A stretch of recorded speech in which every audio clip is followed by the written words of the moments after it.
Hi, starting out with my loving recipes, and today I'm going to be cooking up a homemade pizza with some Pillsbury pizza dough. And so I'm going to be showing you how to cook that up in the NuWave Breville XL Smart Oven. This convection toaster oven does some pretty nice things, and so we've done frozen pizza, now it's time to do a homemade pizza.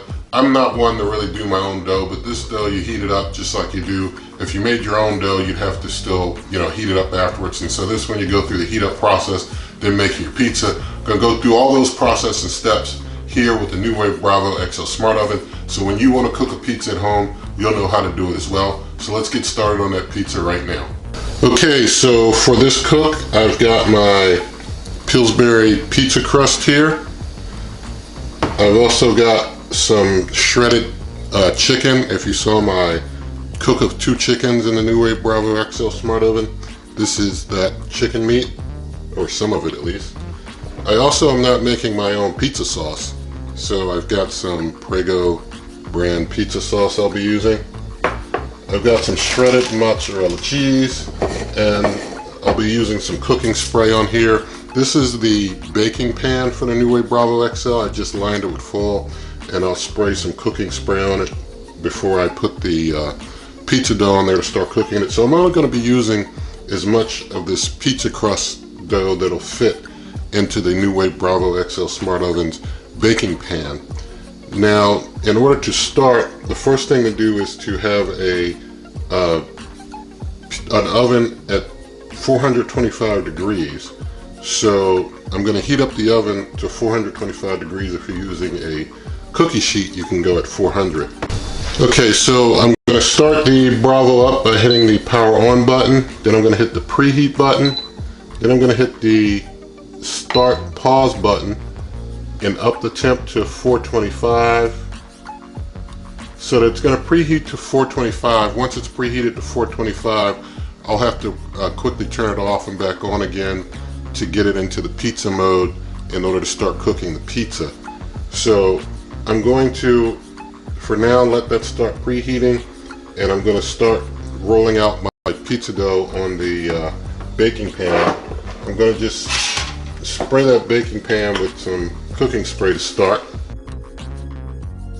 And now I'll get my pizza dough unraveled here and get it in the pan. Alright, so this Pillsbury pizza dough looks like it'll pretty much all fit in this baking pan. That's pretty good. I'm just unrolling it out fully here, and it's basically going to fit. I think I can probably stretch and tug to get it to the edges. I'm just going to try and press it out to get to some of the edges of this baking pan. Alright, so we're good to go. This thing fits in there pretty good in the baking pan. Makes for a good pizza dough for this pan. So we'll just wait for our preheat to finish, and then we'll get it on in there. Okay, so the Smart Oven just finished its preheat sequence. So now it's giving me the 5-minute countdown to get the pizza in there. What I'm going to do, I'm going to quickly turn it off and turn it back on. And then I'm going to hit the menu button to get to the pre-programmed pizza option. Then hit start. And I'm going to adjust my temperature by hitting the time temp button to 425. And I'm going to be adjusting the time after I get the pizza in there. Well, the pizza dough in there, I should say. And I'm going to put the dough on in there and close it up. And I'm going to lower the time to just 8 minutes to cook that. And just hit that start button to, well, actually I hit pause there by accident, but it was already running, so I didn't have to hit the start pause button. So 8 minutes, let it go ahead and count down. If it looks like it's done before the 8 minutes is up, I'll stop it sooner. But I will mention, I did mention in an earlier video about the pizza option not having a preheat. I have found out basically from the folks at NuWave, that's a discrepancy between the documentation and the actual final functions of the Smart Oven. They didn't update the documentation. The pizza option, they later decided would not have a preheat, and so the documentation says it does, but it does not do a preheat on the pizza function, so there's no preheat running at this time. Basically, I just do my own manual preheat and then turn it off, turn it on, and do it. Start it again with the pizza option. Some folks may be able to do a pizza without doing any preheating. I personally, since this functions a lot like a regular oven in a smaller form factor, when you're doing pizzas, I prefer personally to do the preheat. You can leave a comment about how you do yours or your preference and such. But I'll bring you back once this pizza dough looks like it is good and cooked. I'm going to just let that continue running. Okay, things have finished cooking for that 8 minutes, so I'm going to open it on up. Get my pizza crust out of there. I'm going to set it over here while I get my pizza prepared.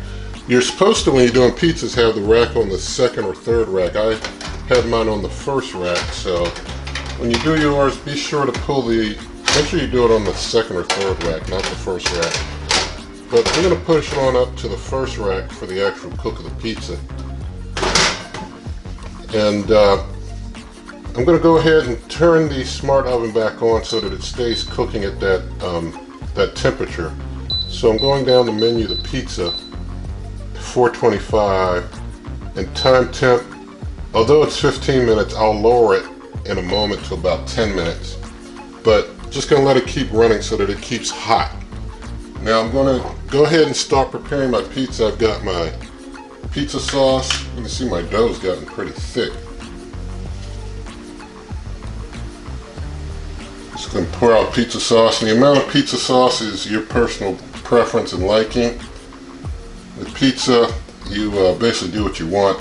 That's basically why the folks at NuWave were so confounded about whether or not to have a preheat and how to do the pizza settings, because pizzas are so different. They just kind of left the preheat out and decided everyone can do what they like their own way. So that's what I do. So I've got my pizza sauce all out there nice.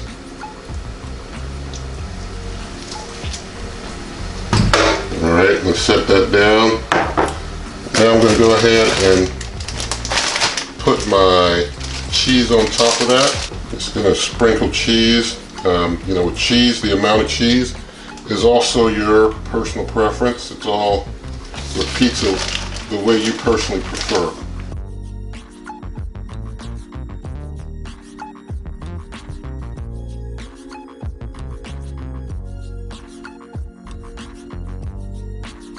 Alright, now I'm going to throw my chicken on.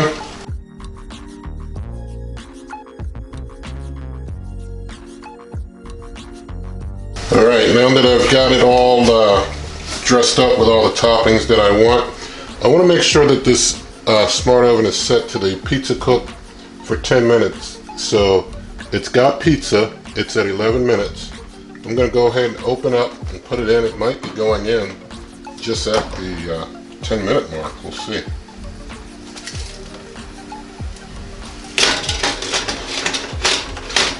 So I stick it on in there.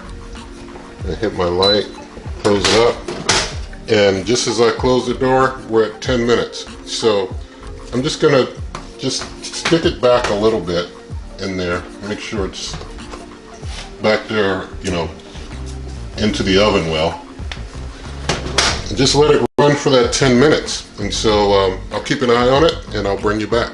Okay, 8 minutes have passed, and so I want to quit while I'm ahead with my homemade pizza. I'll go ahead and hit that pause button and let you have a look. That looks very nice to me. Looks very nice. Look at that. Look at that. That's a good deal right there. That's a good pizza. Taken out just in time.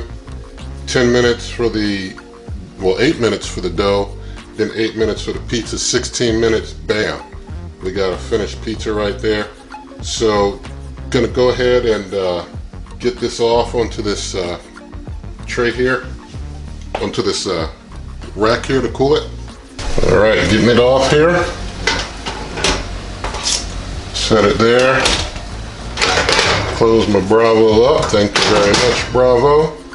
And just going to go ahead and turn it down to, well, hit the pause button, then turn it down to 0 so it does its normal stop and cool down, shut down sequence there. So speaking of this pizza cooling down, I mean, it looks real good. I'm going to go ahead and try and get a piece off of there. I got myself a little spatula to help me get it out while I cut a slice out of there.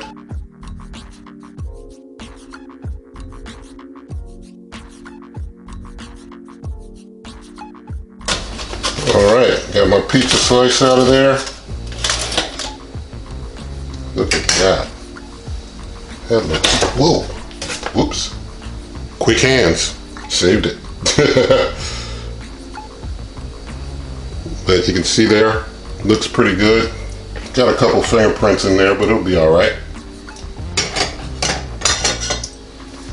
Now I'm going to go ahead and get the camera swapped around and taste test this pizza from the NuWave Breville that I caught just in time.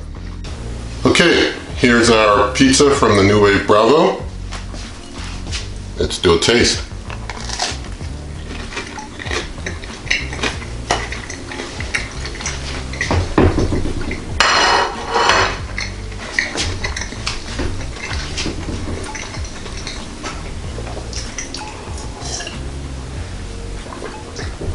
Okay, this is one of those videos where I just want to stop and go eat, but it tastes real good. It came out real good. I'll say this is my first time using the Pillsbury Crust to make pizza, and it came out real nice. And you know, I wasn't sure, since I had not used the Pillsbury Crust before, if it was going to even fit in that pan very well, but it fits. I mean, it's like the perfect crust for that NuWave Breville baking pan. The size is perfect. It came out real good. So all I can say is, this and other great recipes are at superwaveovenrecipes.com. I'm on Twitter at waveovenrecipes. The Amazon shop, amazon.com/shops/waveovenrecipes. Also lots of referral links in the video description and other information. Also, if you like the video, definitely give it a thumbs up.